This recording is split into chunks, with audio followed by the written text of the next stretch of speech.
Lo que nunca antes se había visto en el país se está viendo. El grupo Anonymous es un grupo de hackers informáticos, pero que en estos años este personaje ha sido utilizado por trabajadores para lanzar sus protestas en diferentes instituciones del Estado. Pero esta es una entrevista con un trabajador que, haciéndose pasar como Anonymous, ese personaje informático enmascarado, lanza sus protestas para hablar de la problemática del INPE y la corrupción que envuelve a esta institución. Pero antes de ello dejaré que se presente.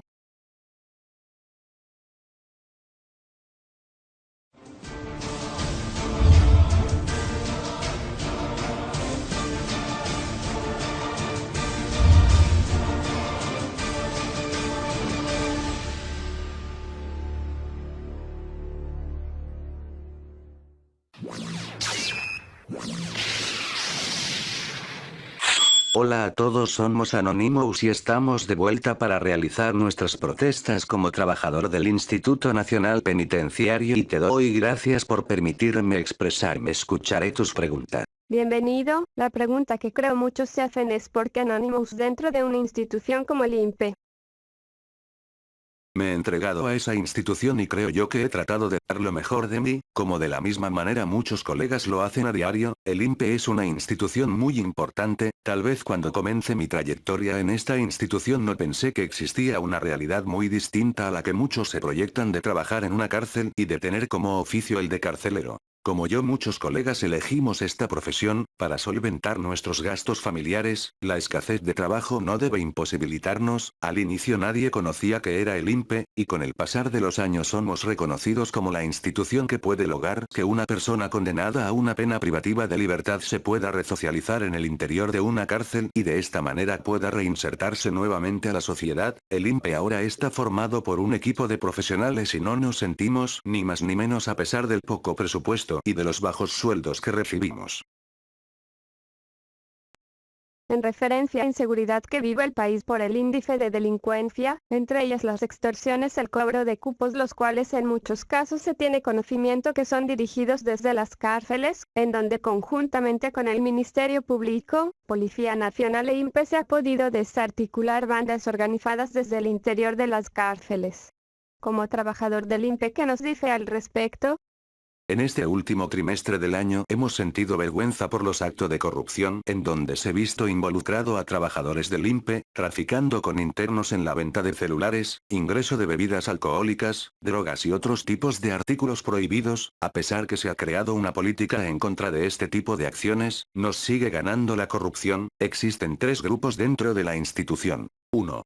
Los que tratan de buscar mejorar este sistema penitenciario, pero por estar en contra la corriente de este sistema corrupto no pueden hacer mucho. Luego están los que, para no caerse, siguen este sistema. Son los llamados comodines o franeleros, temerosos a ser cambiados o que los bajen de cargo, en donde tal vez existan algunos que deseen hacer algo por la institución pero se encuentran condicionados. Y por último están aquellos que rigen todo este sistema, en la cual han sido los impulsadores a la creación de una ley del servidor penitenciario discriminante, en donde cada puesto grande tenía nombres y apellidos, una ley humillante en donde todos merecemos un sueldo justo. Estos señores que son parte de ese grupo son los responsables a tanta corrupción. En principio son ellos los que designan a los directores y administradores de cada penal. ¿Acaso los fiscalizan? Me pregunto. ¿Le han levantado el secreto bancario y de las comunicaciones a las autoridades de los diferentes penales? El presupuesto destinado para una obra dentro de un penal, se siguen quedando con un porcentaje por la licitación. Un ejemplo es la licitación que se realiza para elegir a la empresa que se encargará de la alimentación de las diferentes cárceles del país. Son manejadas, y la gana el que deja a las autoridades mejor comisión, y hablamos de mucho dinero. En una cárcel con una población penal de 3.000 internos el Estado se gasta algo de 250.000 soles mensuales. Cada empresa concesionaria deja el 10 al 15%, luego estos lo recuperan robándoles en la alimentación a los internos y al personal de seguridad de servicio. Lo pueden hacer minimizando costos, no contratan nutricionista y personal de cocina, compran alimentos en regular estado, etc.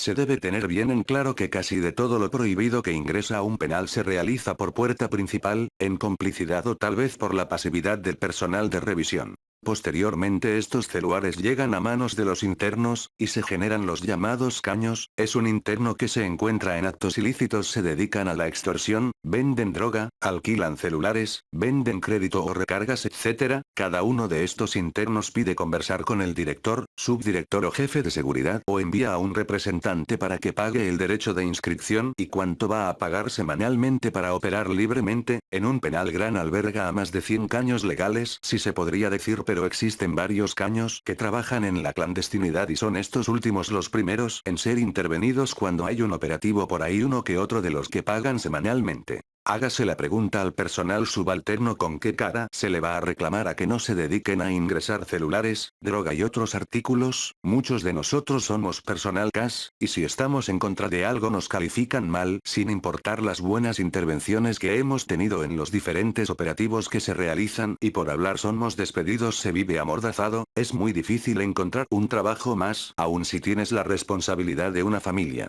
Y da vergüenza decirlo, pero todos en parte somos responsables, son pocos los que informamos o denunciamos estas irregularidades, no nos sentimos amparados por la ley frente a una denuncia. La Defensoría del Pueblo y Ministerio Público tienen amistades con las autoridades y más bien te delatan que has denunciado, hasta perdemos las garantías por nuestra vida, ya que nos enfrentamos a grandes organizaciones criminales en donde personal INPE se encuentra involucrado.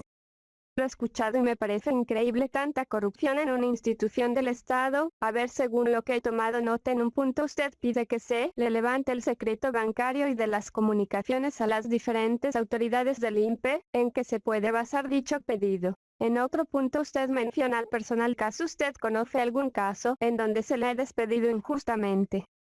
Con respecto al levantamiento del secreto bancario, algunas autoridades de los diferentes penales del país amasan cuantiosas fortunas producto de la corrupción, las cuales sus familias actúan como testaferros. En la región norte, penales como Trujillo, Piura, Chiclayo, Cajamarca y Tumbes, en un orden de mayor a menor, son los penales en donde las autoridades directores, subdirectores, jefe de seguridad y personal administrativo, jefe de áreas, son los que almacenan cuantiosas fortunas. Tampoco no puedo hacer referencia a todos, porque existe personal con principios y valores, pero sus acciones son opacadas por autoridades y personal que llegan a un penal con un número en la cabeza. Hoy tengo que hacerme 500 soles, y no contento con ello se dedican a ingresar celulares, droga y otros artículos que atentan con la seguridad de un penal. Siento vergüenza al escuchar a mis vecinos decirme he ido a visitar a un amigo y en cada puerta cobran, desde el inicio, que por visita especial tengo que pagar 100 soles al director del penal, ya que solo él da dicho permiso. El penal de Trujillo, en donde, penal en donde se ha registrado mayor número de fugas, un penal donde las autoridades solo se dedican a cobrar y no realizan gestión, un penal donde se ha perdido el principio de autoridad, internos que poseen armas de fuego, colegas que tienen más de 8 años en este penal y que cada año van a la región norte y pagan para que no los cambien, todo a que no hay nadie como jefe de recursos humanos. Si me refiero a usted, señor Wilson Maceda, un empleado que lo sacaron de un sarcófago olvidado y enterrado, lo limpiaron y le colocaron su letrerito de jefe y listo, pero no sirve para nada, ya que frente a un problema nos deriva a la todopoderosa señora Isabel Kesnay. No soy de Chiclayo, pero en las 2 ocasiones que he ido a hablar con dicha señora te trata de una manera déspota e intransigente, en donde por haberse convertido parte de los enseres con que se relevan los diferentes directores regionales, en donde no cumple sus funciones y ha dejado sin sueldo a muchas colegas al no tramitarle y oficiar correctamente licencias. Lo peor es ver a un colega cobrarle a sus propios compañeros para no ser cambiados o para arreglar sus cambios. Hasta donde han llegado. Compañeros, pronúnciense los que hayan tenido algún problema con dicha señora. En la segunda vez que visite la región observe la vergonzosa discusión entre el señor jefe de recursos humanos Wilson Maceda y señora Isabel Kesnay, en donde el primero, ubicado en el descanso de la escalera, le recriminaba a su subordinada y ésta le contestaba en el mismo tono, mostrando una imagen equívoca que no trasluce los principios de ética y moral. Con respecto al secreto de las comunicaciones, es claro que en la agenda telefónica de las diferentes autoridades penitenciarias existen números telefónicos de internos jefes de bandas, en los cuales se planifican los diferentes arreglos para el ingreso de celulares y droga, dinero producto de las extorsiones, asesinato de colegas como sucedió en Trujillo, y que son las mismas autoridades que los mantienen comunicados a los delincuentes cuando se va a realizar una intervención de la fiscalía o de la policía, y que en muchos casos mandan luego a los agentes de seguridad cuando todo está avisado, burlándose de sus propios compañeros. Solicito a la Fiscalía de la Nación y Contraloría General de la República que fiscalicen el trabajo de dichas autoridades, que se les levante el secreto bancario y de las comunicaciones y que se actúe con toda imparcialidad. Este último mes se ha despedido a personal CAS, como es el caso de la servidora Regalado, en donde por no dejarse acosar sexualmente por la autoridad del penal de Piura pidió su destitución, en donde no importó su calificación producto de sus buenas intervenciones en puerta principal, en donde ha sido un ejemplo para otros servidores. A pesar de ello, por hacerse respetar y no acceder a las malas pretensiones de dicha autoridad, la despidieron. En donde se encuentra la autoridad regional, que no cambian a dichos funcionarios, que atentan contra los derechos de una mujer, ya que se está cometiendo un delito, y esas autoridades de inicio deben ser removidos de sus cargos y se les tiene que aperturar un proceso administrativo y penal. Otro caso es el de la servidora Lili Saldarriaga del penal de Tumbes. Me informaron que la colega denunció ante la Policía Nacional y Fiscalía por acoso sexual al subdirector de dicho penal, el señor Perky Romero López, el cual como represalia la amenazó que él dependerá si la contratan o no. La colega vive asustada por las amenazas telefónicas que viene teniendo por parte de allegados a dicha autoridad. Es momento de ponerle fin a todas estas atrocidades que se vienen desarrollando las diferentes autoridades penitenciarias. No es suficiente vivir amordazados para no reclamar nuestros derechos, donde desde un inicio nos rotaron a un penal y nos pagaron después de 2 meses, en donde hemos tenido que pasar calamidades, dormir en el parque, en donde gracias a la caridad de algunos compañeros pudimos superar dichos problemas. El personal CAS también forma parte de esta institución y se merece respeto. Y solicito que el Ministerio de la Mujer se pronuncie ante estos actos de cobardía y pedir a las colegas que realicen sus denuncias y que no tengan miedo al pronunciarse al respecto. Bueno, le agradezco, nos ha faltado el tiempo, pero la próxima semana estaremos con la segunda parte de esta entrevista con Anonymous, un trabajador del Instituto Nacional Penitenciario que usa este personaje para evitar represalias en contra de su persona. Hasta la próxima semana.